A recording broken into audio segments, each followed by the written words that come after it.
صلہ رحمی جو ہے وہ اس کی بہت زیادہ امپورٹنس ہے کہ اگر بھائی بہنوں میں یا رشتہ داروں میں جو ناچاکی ہو گئی ہے تو اس کو ختم کرنا بہت ضروری ہے، اور اگر ختم نہ کیا جائے تو یہ بہت زیادہ معاف نہ کیا جائے ایک دوسرے کو تو اس کا گناہ ہے. تو اس کے اوپر ذرا تھوڑی روشنی ڈالیے گا. صلہ رحمی کا مطلب یہ ہے کہ ہم اپنے رشتہ داروں کی طرف سے خدا نخواستہ اگر ناگوار کیفیات بھی ہوتی ہیں اور ناپسندیدہ معاملات بھی ہوتے ہیں جو ہمارے مزاج کے برخلاف ہیں، اس کے باوجود ہماری طرف سے رویہ ان کے ساتھ اچھائی والا ہونا چاہیے اور ہمارے ساتھ نیکی والا، حسن سلوک والا رویہ ہونا چاہیے. اور بالفرض اگر کسی کی طرف سے اچھائی کی جاتی ہے،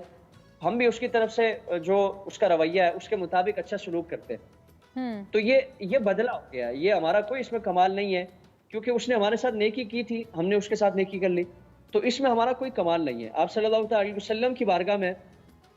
صحابہ اکرام نے عرض کیا، رسول اللہ ہمارے کچھ رشتہ دار ہیں کہ جو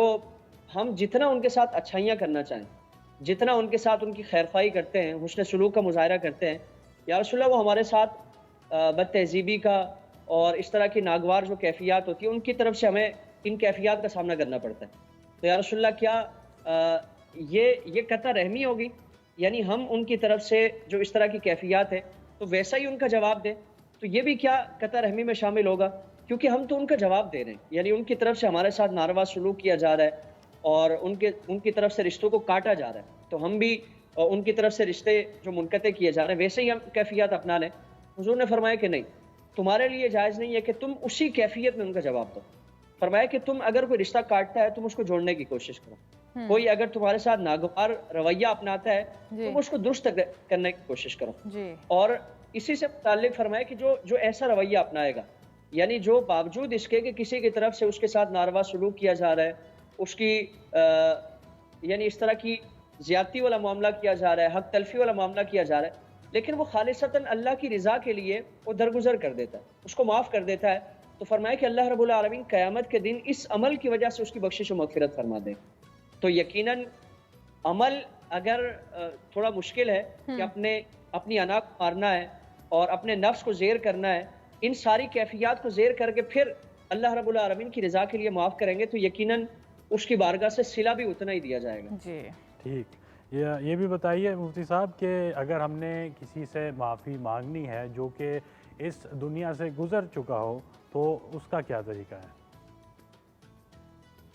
جی، حقوق العباد سے متعلق جو معاملات ہیں تو اس میں یہی ہے کہ جب تک اللہ رب العالمین اس وقت تک معاف نہیں فرمائے گا جب تک بندہ جس کے ہم نے حق تلفی کی ہے وہ معاف نہ کرتے. اگر خدا نخواستہ وہ انتقال کر گیا، اس دنیا سے وہ چلا گیا، تو اب اس کی معافی کی صورت یہ ہے، اس کی دو صورتیں ہیں. ایک تو یہ کہ ان کے جو رشتہ دار ہیں، مثلاً ان کی آل اولاد ہے، ان کے بھائی ہیں، ان کے والدین ہیں، ہم ان کے ساتھ خیر خواہی کا مظاہرہ کریں، ہم ان کے ساتھ اس میں سلوک کا مظاہرہ کریں. کیونکہ اگر یہی کیفیت ہم ان کے ہوتے ہوئے اگر کرتے، ان کی زندگی میں اگر ان کے رشتہ داروں کے ساتھ حسن سلوک کا برتاؤ کرتے تو یقیناً وہ ہمارے عمل سے خوش ہوتے اور ہمارے عمل سے خوش ہو کر ہم سے وہ درگزر کرتے. تو اگر ان کے عزیز و اقارب، ان کے لواحقین حیات ہیں تو ان کے ساتھ ہم خیر خواہی کا مظاہرہ کریں. اگر یہ صورت ہم نہیں پاتے، مثلاً کوئی انجان بندہ تھا، اس کے ساتھ ایسا معاملہ ہوا اور اب اس سے کوئی رابطہ نہیں ہے، اس کا انتقال ہو چکا ہے، تو اب ہم ان کے لیے ایصال ثواب کا اہتمام کریں اور ان کی بلندی درجات کے لیے ہم اس طرح کا صدقہ اور خیرات کا اہتمام کریں کہ اگر دنیا میں ہوتے ہوئے، کیونکہ صدقہ اور ایصال ثواب بعد از وصال یہ ایک تحفے کی شکل میں پیش کیا جاتا ہے مرحومین کو، اور اس سے متعلق آپ علیہ السلام کے فرامین بھی بے شمار ہیں کہ جس طرح تم تحائف سے خوش ہوتے ہو تو اسی طرح ایصال ثواب سے مردے خوش ہوتے. تو اگر دنیا میں ہم اس کو تحفہ دیتے یقیناً وہ خوش ہوتے. بالکل. تو بعد از وصال ہم ان کو تحفے کی شکل میں ایصال ثواب پیش کریں گے تو یقیناً وہ ہمارے عمل سے خوش ہو جائیں گے اور ہم نے جو خدا نخواستہ ان کی حق تلفی کی ہوگی تو اس سے درگزر فرما دیں گے. اچھا، اس سیم ریگارڈ میں جیسے اکثر بچے جو ہیں وہ اس طرح بہت اپنی زندگی میں غلطیاں کرتے ہیں کہ اپنے ماں باپ کو ناراض کر دیتے ہیں اور معافی بھی نہیں مانگتے کیونکہ شاید ان میں اس وقت تک عقل نہیں ہوتی. پھر ماں باپ ان کے گزر جاتے ہیں یا ایسے ان کے بہن بھائی ہوں فار ایگزامپل اگر وہ گزر گئے تو اب جو ہے بچے اپنے ماں باپ کے اسی طرح ایصال ثواب کے لیے کچھ کریں معافی کے لیے. جی، حضور کی بارگاہ میں ایک شخص آیا تھا اور اس نے یہی سوال پوچھا تھا کہ یا رسول اللہ میں نے اپنی والدہ کی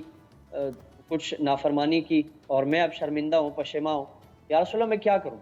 تو حضور نے فرمایا کہ کیا تمہاری خالہ حیات ہے؟ تو انہوں نے عرض کیا رسول اللہ میری خالہ حیات ہے۔ تو حضور نے فرمایا کہ جاؤ ان کے ساتھ بھلائی کرو کہ وہ تمہاری ماں کی قائم مقام ہے، یعنی ماں کی بہن۔ ظاہر ہے جس طرح گزشتہ ہم نے کلام کیا کہ دنیا میں اگر ان کی حیات میں اگر ہم اپنی خالہ کے ساتھ، اپنی والدہ کی حیات میں خالہ کے ساتھ ہم حسن سلوک کا مظاہرہ کریں تو یقیناً وہ بہن ہونے کے ناطے وہ ہم سے خوش ہوں گی کہ میری بہن کے ساتھ حسن سلوک کا مظاہرہ کیا۔ تو حضور نے اسی لیے ترغیب دی کہ تم جاؤ اپنی خالہ کے ساتھ حسن سلوک کا مظاہرہ کرو اور یقیناً وہ تمہاری والدہ تمہارے اس عمل سے خوش ہوں گی۔ تو اگر والد یا والدہ کے عزیز و اقارب، چچا ہیں، پھپھی ہیں، خالہ ماموں ہیں، یہ حیات ہیں، یا پھر ایصال ثواب کو تو ویسے ہی آپ صلی اللہ علیہ وسلم نے بہت تاکید فرمائی، اور والدین کے لیے ایصال ثواب تو جب بھی اولاد کی طرف سے ایسا عمل کیا جائے گا، اور بلکہ اگر نیک اولاد ہوگی تو وہ چلتا پھرتا ایصال ثواب والدین کے لیے، یعنی وہ نماز پڑھیں گے تو اللہ تعالیٰ ان کا ثواب ان کے والدین کو عطا فرمائے گا۔ وہ کوئی بھی نیکی کا کام کریں گے تو اولاد کو چاہیے کہ اب اگر اسے ہوش آتا ہے اور اس کو عقل آتی ہے تو اپنے اس طرح کے سارے معاملات والدین کے لیے ایصال ثواب کا اہتمام کرے، ان کے عزیز و اقارب کے ساتھ خیر خواہی کا، حسن سلوک کا برتاؤ کرے، تو یقیناً اللہ رب العالمین اس عمل کی وجہ سے ان سے درگزر فرمائے گا، اور والدین بھی آخرت میں بعد از وصال بھی ان کے یقیناً اعمال کو پیش کیا جاتا ہے، ان کے اعمال ملاحظہ کرتے ہیں، تو ان اعمال سے وہ یقیناً خوش ہوں گے، اور والدین کے دل میں جو ان کی ایک رنجش کا معاملہ ہے یقیناً اللہ رب العالمین اس کو دور فرما دیں گے۔ صحیح۔ اور مفتی صاحب یہ بھی ہم پوچھنا چاہیں گے آپ سے کہ بچوں کو کیسے سکھایا جا سکتا ہے، ینگ ایج سے ہی سکھایا جا سکتا ہے کہ فورگیونیس ایک اچھی چیز ہے اور آپ کو یہ اس پہ عمل کرنا چاہیے؟ نوجوانوں کو جوانی سے نہیں بلکہ بچپن سے ہی،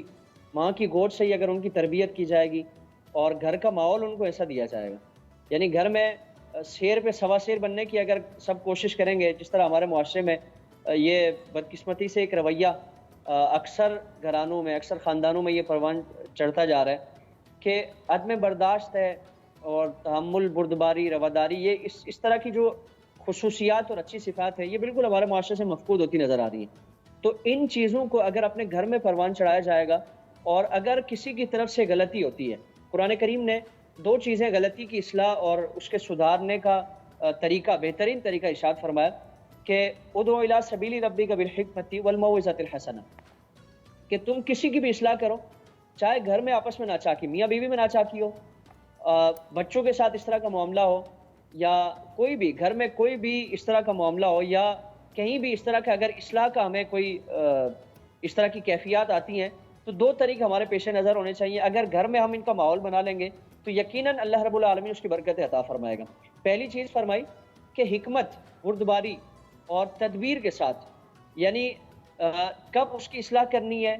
کس کیفیت میں اصلاح کرنی ہے، کیا ہمارا طریقہ کار ہونا چاہیے، کسی کی طرف سے اگر ناگواری کی ہمارے ساتھ کیفیات آتی ہیں تو ہم اس کو کیسے ہینڈل کریں، ہم اس کا کیسے سامنا کریں۔ اگر وہ اس طرح کی کیفیات ہمارے ساتھ پیش آ رہی ہیں تو ہم درگزر اس کو کریں، وقتی طور پر ایسی کیفیات کا ہم مظاہرہ کریں کہ معاملے کو آگ لگانے کی کوشش نہ کی جائے بلکہ اس کو مزید ٹھنڈا کیا